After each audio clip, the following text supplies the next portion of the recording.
यदि आप राजस्थान के पेंशन धारक हैं, यानी कि आपको यदि वृद्धा पेंशन, विकलांग पेंशन या विधवा पेंशन यदि आपको मिलती है, या फिर आपके परिवार में कोई ऐसे सदस्य हैं जिनको वृद्धा पेंशन, विकलांग पेंशन या विधवा पेंशन मिलती है, तो उन लोगों के लिए ये वीडियो काफ़ी महत्वपूर्ण हो सकती है। क्योंकि इस वीडियो में राजस्थान पेंशन योजना से जुड़ी हुई काफ़ी महत्वपूर्ण जानकारी मैं आपको बताने वाला हूँ कि वर्तमान में पेंशन किन लोगों के नहीं आई है और उसके कारण क्या है, और किन लोगों के आ चुकी है और कहाँ तक आ चुकी है, उसकी लाइव प्रूफ के साथ में बताने वाला हूँ पूरी जानकारी, कि जिससे आप जान पाएंगे कि पेंशन वर्तमान में यहाँ तक आ चुकी है और यहाँ तक बाकी चल रही है। उसके बारे में पूरी जानकारी आपको इस वीडियो में देखने को मिलेगी। और मैं आपको बताऊंगा कि वर्तमान में ऐसे बहुत से सदस्य हैं जिनके 6 महीने, साल से या 2 साल से पेंशन नहीं आ रही है, ऐसे सदस्य भी हैं। और बहुत सारे ऐसे सदस्य हैं जो वर्तमान में जन्म प्रमाण पत्र बनवा रहे हैं। अब जन्म प्रमाण पत्र बनवा रहे हैं तो उसका कारण क्या है और क्यों जो है वो जन्म प्रमाण पत्र बनवा रहे हैं, क्या जन्म प्रमाण पत्र बनवाने से उनकी पेंशन आएगी, तो उसके बारे में भी जो है लेटेस्ट जानकारी के लिए बात करने वाले हैं पूरी जानकारी के साथ में। और साथ में मैं आपको बताऊंगा कि वर्तमान में अधिकतर बहुत सारे ऐसे लोग हैं जिनकी पेंशन बंद होने वाली है, यानी कि पेंशन बंद होने वाली है, तो उसका कारण क्या है कि जिसके कारण उनकी पेंशन सरकार बंद करने जा रही है। पूरी जानकारी के साथ में हम देखने वाले हैं। साथ ही सबसे बड़ी महत्वपूर्ण और जानकारी आ रही है कि इसके संबंध में सरकार ने अभी नया जवाब दिया है, नई जानकारी आ रही है, वो भी कि जो सरकार की पेंशन बढ़ाने के लिए जो है इसके बारे में जो सवाल उठ रहे हैं कि सरकार पेंशन कब से बढ़ाएगी, उसके बारे में पूरी जानकारी देने वाला हूं। लेकिन उसके बारे में जानने के साथ साथ में आपको इस बार 1500 पेंशन मिलने वाली है, किन लोगों के मिलने वाली है, कौन कौन लोग इस क्षेत्र में या इस क्राइटेरिया में आ रहे हैं, उसके बारे में भी पूरी जानकारी हम यहाँ जानने वाले हैं, जिससे कि आपको पूरी जानकारी मिल पाएगी और आप जो है जान पाएंगे कि हमारी पेंशन किस कारण से रुक रही है और हमारे को 1500 मिलेगी या नहीं मिलेगी, या जो ऐसे सदस्य हैं जिनको मिलने वाली है तो उसके बारे में पूरी जानकारी मिलेगी। यदि आपके परिवार में कोई ऐसा सदस्य है या आप खुद इस योजना से जुड़े हुए हैं तो आपको इस वीडियो को पूरा देखना है ताकि पूरी जानकारी मिल सके। और साथ ही मैं आपको बता दूं कि यदि हमारी वीडियो आपको पसंद आती है तो वीडियो को लाइक करें, साथ ही वीडियो को अन्य लोगों तक पहुंचाएं ताकि उन्हें भी इसके बारे में पूरी जानकारी मिल सके। तो चलिए जानते हैं। उससे पहले हम 2-3 चीज़ महत्वपूर्ण और जान लेते हैं कि नए जो सदस्य जुड़ना चाहते हैं उनके बारे में। तो अभी नए सदस्य जुड़ने से पहले पेंशन में आ रही 2-4 समस्याओं के बारे में बात कर लेते हैं, और फिर हम यहाँ जानेंगे कि जो वर्तमान में है पेंशन रोकी गई है और वर्तमान में आई है उसके बारे में पूरी जानकारी, कि जो वर्तमान में पेंशन कहाँ तक आई है और कौन किन किन लोगों के रोकी गई है, और जो उसका लाइव प्रूफ के साथ में कि यहाँ तक आ चुकी है उसकी पूरी जानकारी। तो मैं आपको बता दूं कि वर्तमान में जो है सबसे पहले एक कार्य चल रहा है पेंशन सत्यापन, यानी कि पेंशन सत्यापन आपको करवा लेना है, वो काफ़ी ज़रूरी है। और पिछले बार भी कई लोगों ने पेंशन सत्यापन नहीं करवाया था और उनकी पेंशन जो जून में बंद हो गई थी, ये जानकारी बहुत सारी लोगों के जो है हमने देखी है कि पिछले साल उन्होंने पेंशन सत्यापन नहीं करवाया था, और बहुत सारे ने तो जो जानबूझकर या उनके हो रहा तो भी नहीं करवाया था और ना वो ई मित्र पे गए थे। लेकिन बहुत सारे के जो है कारण आ रहे थे, उसमें मैं आपको बता दूं कि बहुत सारे ऐसे सदस्य थे जिनके विकलांगता का सर्टिफिकेट अपडेट नहीं है, यानी कि यूआईडी कार्ड जो है ये इसका बना हुआ नहीं है। इन लोगों का यानी कि जो विकलांगता का जो कार्ड बनता है वो नहीं बना हुआ है, जिसके कारण से उनकी पेंशन रोक दी गई थी और उनका जो है पेंशन सत्यापन नहीं हो पाया था। लेकिन बहुत सारों ने जो है सब कुछ सही होने के बाद पेंशन सत्यापन नहीं करवाया था, तो उनकी पेंशन को भी जो है बंद कर दिया गया है। अब जो दूसरी जो कारण है जिससे पेंशन बंद हुई है वो मैं आपको बता दूं कि बहुत सारे लोगों ने जो है आधार कार्ड या वोटर आईडी से जो है पहले फर्जी तरीके से या पेंशन का आवेदन या पेंशन में एज बढ़ा के चालू की थी, तो उनकी पेंशन को वर्तमान में रोक दिया गया है, क्योंकि जो कि उनके जन आधार में बहुत सारे की एज कम हो रही थी और आधार कार्ड में जो है उनकी एज नहीं थी, तो ये किसी भी तरीके से उन्होंने जो है गलत तरीके से जो है पेंशन का लाभ ले रहे हैं, उनकी पेंशन को रोक दिया गया है। यानी कि आधार कार्ड में अब एज नहीं है और वह जो अब क्या कर रहे हैं कि जहां जा रहे हैं वहां यूं कह रहे हैं या बताया जा रहा है कि उनकी पेंशन में अगर चालू रखना चाहते हैं तो आप आधार कार्ड में जन्म तारीख को सही करवाइए, या जन्म तारीख उतनी चाहिए कि आप यदि वृद्धा पेंशन का लाभ ले रहे हैं और महिला है तो आपकी एज 55 साल चाहिए, तो आप आधार कार्ड में संशोधन करवाइए। और आधार कार्ड संशोधन करवाने के लिए आपके पास में पुख्ता प्रूफ होने चाहिए, यानी कि आपके पास में जन्म प्रमाण पत्र होना चाहिए, और जन्म प्रमाण पत्र के लिए भी आपके पास में पुख्ता प्रूफ होने चाहिए, तभी जो है आप जन्म प्रमाण पत्र बनवा पाएंगे। देखिए, जन्म प्रमाण पत्र बनवाने के बाद आपको आधार कार्ड में संशोधन करवाना होगा। अगर संशोधन होता है तो ही आप वापस से पेंशन में आवेदन कर पाएंगे, क्योंकि बहुत सारों ने जिनकी एज नहीं हो रही है गलत तरीके से लाभ उठाया है, तो उन पे जो है कभी भी कार्रवाई हो सकती है और उनकी जो है पेंशन को वसूला जा सकता है। ऐसी भी जानकारी जो है देखने को मिल रही है। अब इससे आगे की और जानकारी हम देखते हैं कि जो वर्तमान में पेंशन योजना राजस्थान के अंतर्गत संचालित है, उसमें नए सदस्य जुड़ेंगे इस साल। यानी कि जो अधिकतर लोगों की एज देखें हम कि उनकी जो एज है एक है, यानी कि 1/1/2026 को बहुत सारे लोग 55 साल या 58 साल, 55 साल की महिला और 58 साल के पुरुष होने जा रहे हैं। वो पेंशन योजना से किस तरह से जुड़ेंगे, यानी कि 55 साल की महिला और 58 साल के पुरुष, तो उनके बारे में पूरी जानकारी देख लेते हैं। साथ ही और विकलांग लोग हैं वो कैसे पेंशन का लाभ लेंगे, पूरी जानकारी देख लेते हैं ताकि नए सदस्य जुड़ पाएंगे। उसके बाद में जो है सरकार के द्वारा इसमें जो है अभी जो महत्वपूर्ण जानकारी आ रही है वो भी हम यहाँ देखने वाले हैं, और देखने वाले हैं कि जो वर्तमान में लेटेस्ट जो इसका अपडेट है, जिसमें किसकी डिटेल के साथ में, यानी कि एक व्यक्ति की जो है पेंशन आई है और अन्य व्यक्ति की भी देखी है, उसकी लेटेस्ट डिटेल के साथ में मैं जानकारी बताऊंगा कि अब तक पेंशन आ चुकी है और अधिकतर जो है इस दिन पेंशन डाली जा रही है। तो चलिए पहले जान लेते हैं कि नए सदस्य कैसे जुड़ पाएंगे इस योजना से। उसके बारे में तो मैं आपको बता दूं कि राजस्थान के अंतर्गत जो है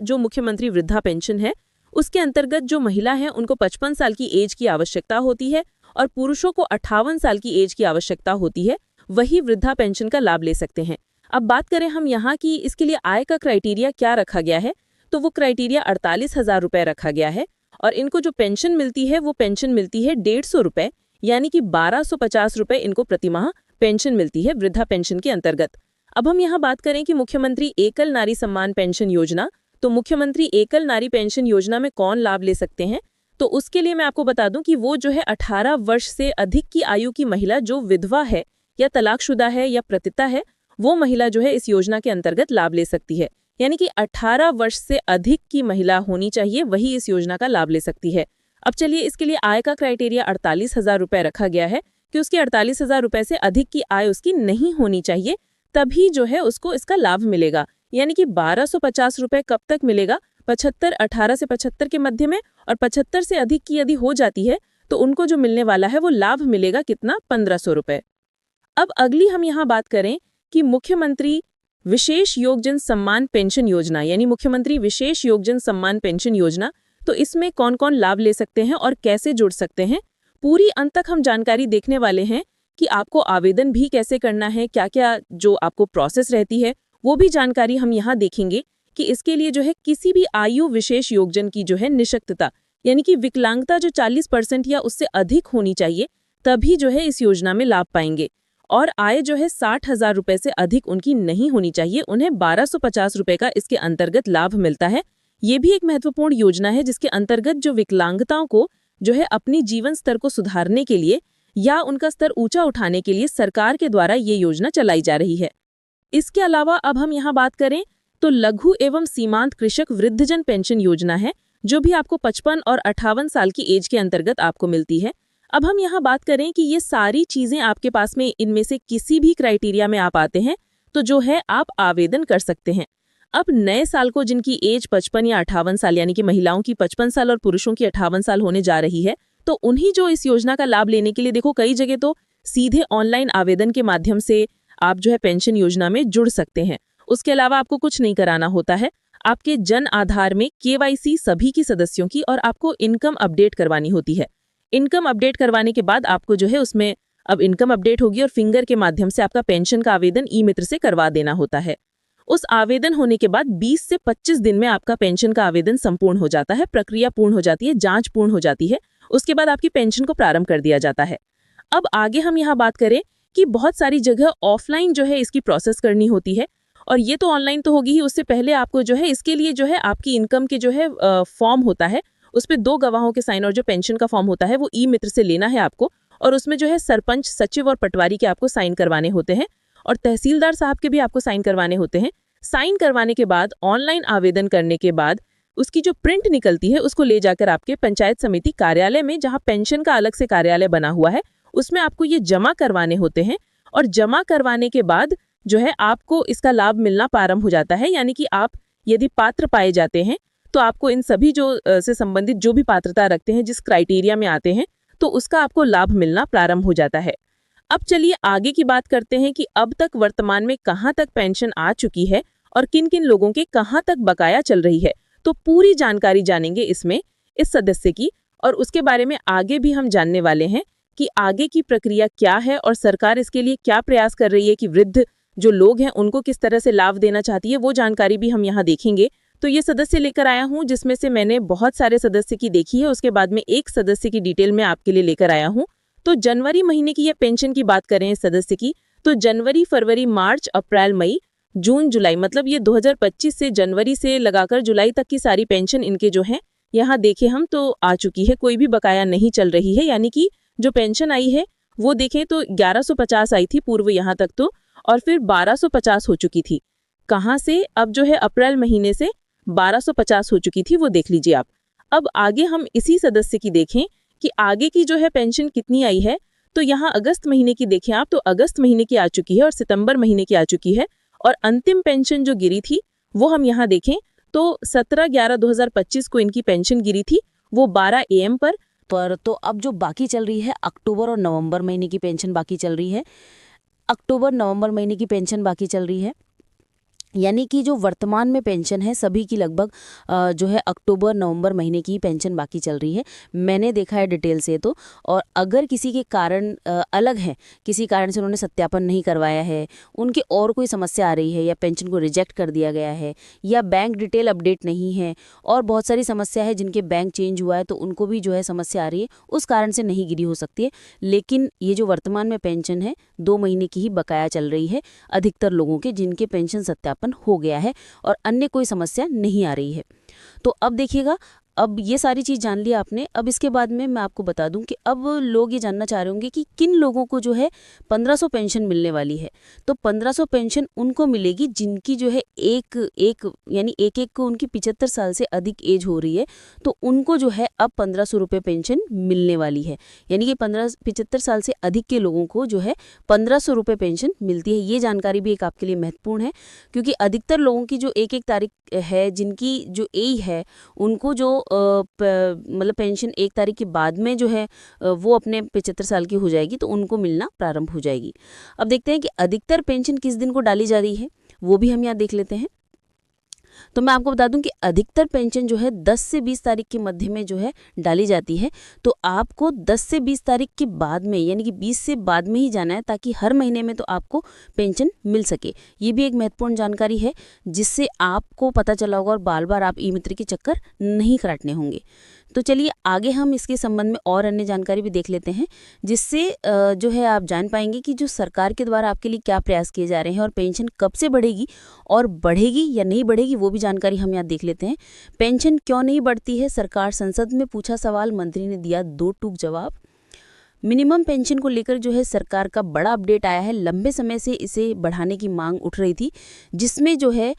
लेकिन सरकार ने अब तक स्पष्ट कर दिया है। आइए इसके बारे में डिटेल से जानते हैं कि क्या स्पष्ट किया है और किस तरह से जो है पेंशन को अब जो बढ़ाया जाएगा उसके बारे में जानकारी देख लेते हैं। तो कर्मचारी जो है पेंशन योजना के अंतर्गत हम जानकारी देखें कि जो पेंशन को बढ़ाने के लिए क्या जानकारी है, तो उसको देखें तो कर्मचारी पेंशन योजना के तहत पेंशन में बढ़ोतरी की जो है उम्मीद इस बार भी पूरी नहीं होती हुई दिख रही है। सरकार ने साफ तौर पर कहा है कि मिनिमम मंथली पेंशन को जो है मौजूदा 1000 रुपये से बढ़ाकर 7500 रुपये करने पर विचार नहीं कर रही है। यानी कि श्रम और रोजगार राज्य मंत्री शोभा करंदलाजे ने सोमवार को लोकसभा में एक रिटेन में जवाब दिया है कि जो है इसके बारे में पेंशन अब तक जो है 1000 से बढ़ाकर इसके बारे में करने के बारे में जो जवाब दिया है उसको भी हम यहाँ पूरी तरह से देख लेते हैं। तो वो जानकारी आप देख पा रहे हैं कि जो है इसके बारे में क्या जानकारी दी है वो हम देखें तो मैं आपको बता दूं कि इसके बारे में जो है 2019 तक के फंड में वैल्यूएशन के अनुसार इसमें एक्चुअल घाटा है, और उन्होंने संकेत दिया है कि ये घाटा जो है इस समय पेंशन लाभ बढ़ाने की सरकार की क्षमता को सीमित करता है। यानी कि सरकार की क्षमता जो है सीमित है पेंशन को बढ़ाने के लिए। और इसके बारे में कि EPS 95 की संरचना के बारे में मंत्री बताते हुए कि इसे कम्युनिटी प्रॉफिट सामाजिक सुरक्षा योजना बनाया है। उन्होंने कहा कि जो पेंशन फंड है उसके हिस्से में पहले जो है इसके बारे में जानकारी है जो देखते हैं हम। तो यहाँ 15,000 रुपये प्रति माह सैलरी लिमिट तक है, और सभी लाभ वर्तमान और भविष्य इन्हीं चीज़ों से दिए जाते हैं। तो मैं आपको बता दूँ कि इसमें जो है आप जैसे कि जानकारी पूरी डिटेल से देख रहे हैं, जिसके अनुसार ये अभी तक लग रहा है कि अभी जो पेंशन है बढ़ने वाली नहीं है। और कई जो जानकारी और भी आ रही हैं जिसमें भी आप देख पाएंगे कि जो है वर्तमान में पेंशन है वर्तमान में जो पेंशन चल रही है वो उसी स्थिति में चलेगी, क्योंकि सरकार के पास में इतना पैसा नहीं है कि सरकार जो है पेंशन को बढ़ा सके। और जिससे कि ये जो है आपको जानकारी मिली होगी कि वर्तमान में पेंशन की बढ़ाने की कोई संभावना नहीं दिख रही है। लेकिन राजस्थान की हम बात करें तो राजस्थान में जो है अभी वर्तमान में 1250 रुपये पेंशन दी जा रही है, और हो सकता है जिस अनुसार सरकार के द्वारा कहा गया कि हर साल जो है पेंशन को बढ़ाया जाएगा, उसके अनुसार जो है पेंशन को 1500 रुपये किया जा सकता है। ये जानकारी भी आपके लिए काफ़ी महत्वपूर्ण है। 1250 से बढ़ाकर जो है 1500 की जा सकती है। दोस्तों, अगर हमारी वीडियो आपको पसंद आई हो तो वीडियो को लाइक करें, साथ ही हमारे चैनल को सब्सक्राइब करना ना भूलें। धन्यवाद।